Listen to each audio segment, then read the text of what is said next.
Throughout the ages, countless reports of unexplained and baffling discoveries have been reportedly made deep within the mines of Earth. Regardless of the type of mine, or indeed its depth, it seems that these peculiar stories continue to surface, and usually only by word of mouth. Often, attached to these fascinating tales, you will find stories of these artifacts being seized, destroyed, or simply reburied. We are often confronted with an apparent cover-up, vast resources and manpower being harnessed to hide these facts from the world. The motives for choosing to conceal such artifacts from the world could indeed be endless, though regardless of motive, we feel it is imperative that we continue to expose these stories to the earth if we have compelling witnesses and unmistakable evidence of a cover-up.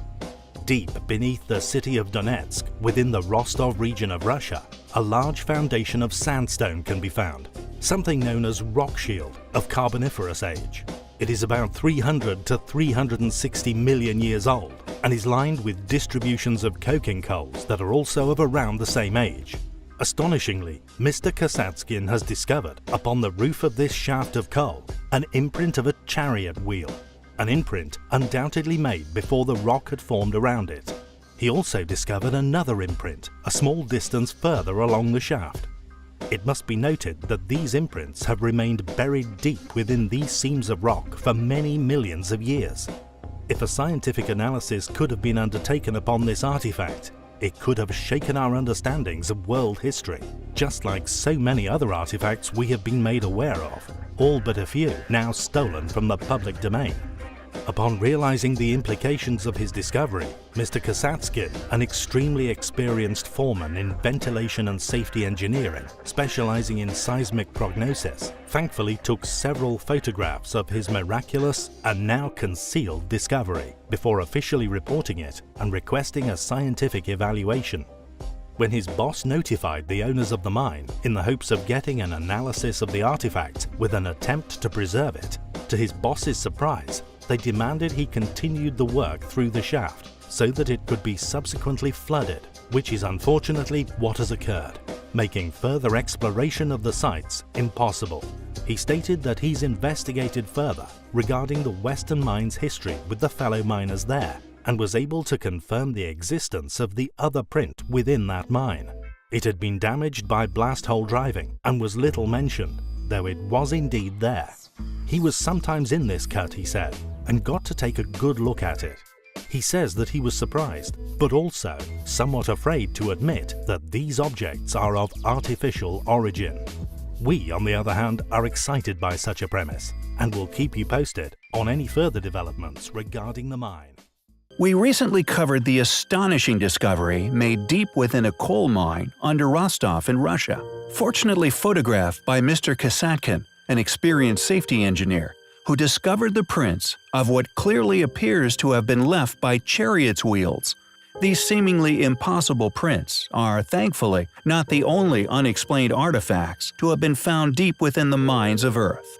In 1912, workers shoveling coal in the municipal electric plant in Thomas, Oklahoma, would make an equally important discovery. As they were breaking up the large lumps of coal in preparation for the furnaces, to their surprise, a small iron pot would be ejected from one of the chunks. Several experts would examine the iron pot over the following few days, all declaring it to be genuine. Apparently, the imprint of the pot could also still be clearly seen in the broken chunks of coal that had encased it for, in all possibility, millions of years. According to Robert O. Fay of the Oklahoma Geological Survey, the Wilburton Mines coal, in which the pot was found, is an incredible 312 million years old. The cup is now displayed at a private museum in southern Missouri. It was fortunately photographed by Robert Nordling, who sent a copy to Frank Lewis Marsh, emeritus professor of biology at Andrews University in Berrien Springs, on 10 January 1949. He forwarded the images to Wilbert H. Rush in 1971. Rush was a professor of biology at Concordia College. This means that we now have several artifacts we know to be in existence, which, according to modern understanding as to the age of coal, are over 300 million years old. The pot is still within a private collection of an unknown collector. In 1944, a 10-year-old boy by the name of Newton Anderson was playing in his basement, smashing lumps of coal with a mallet, when he made an amazing discovery. The coal that he was playing with had been mined very near to where he lived in Upshur County, West Virginia, and is largely accepted to be around 300 million years old. Imagine then Newton's and subsequently his parents' surprise when he presented to them this small bell, complete with strange winged figure and its possibly very ancient clapper, later found to be made of iron. Although there are many people who now insist that the dating of the coal must be incorrect, this little bell could also be a long-lost relic, lost within woodland, that over the eons becomes perfectly preserved within the eventual coal seam, lost by an advanced civilization which once inhabited Earth. The bell is considered an antediluvian artifact or an object of pre-flood origins by the Institute for Creation Research, who had the bell submitted for laboratory testing at the University of Oklahoma.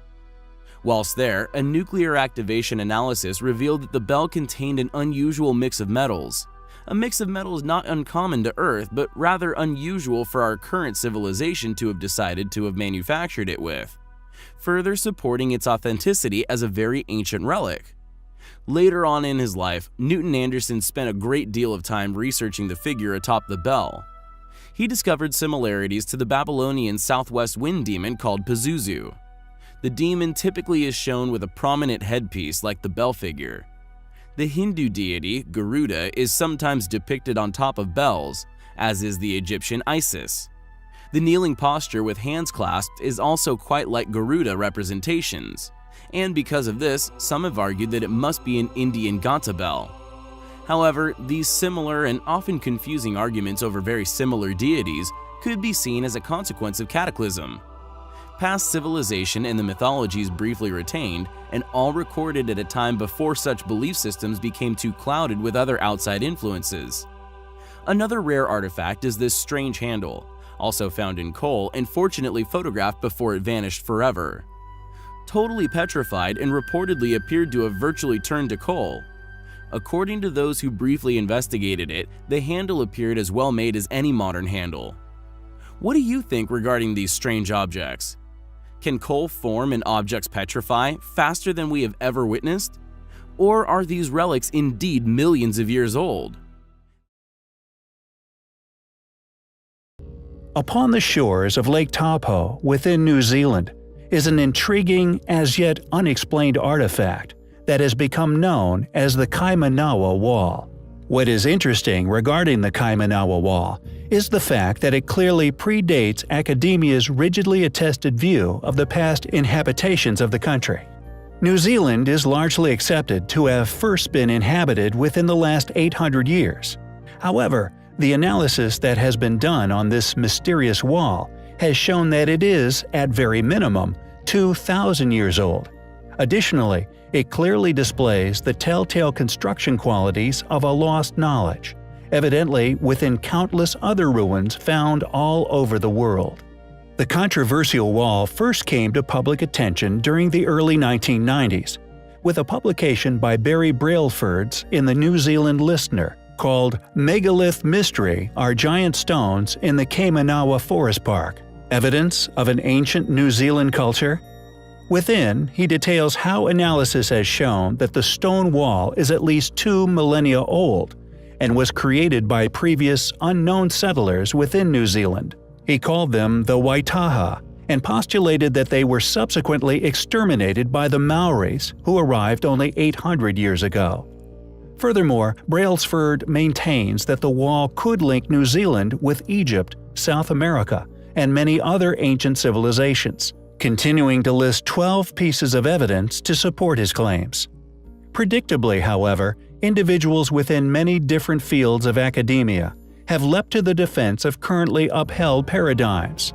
The Department of Conservation, archaeologists, geologists, and just about every political party in New Zealand, including a number of media outlets, directed tremendous hostility toward the claims, leading to the site being completely shut off to the public.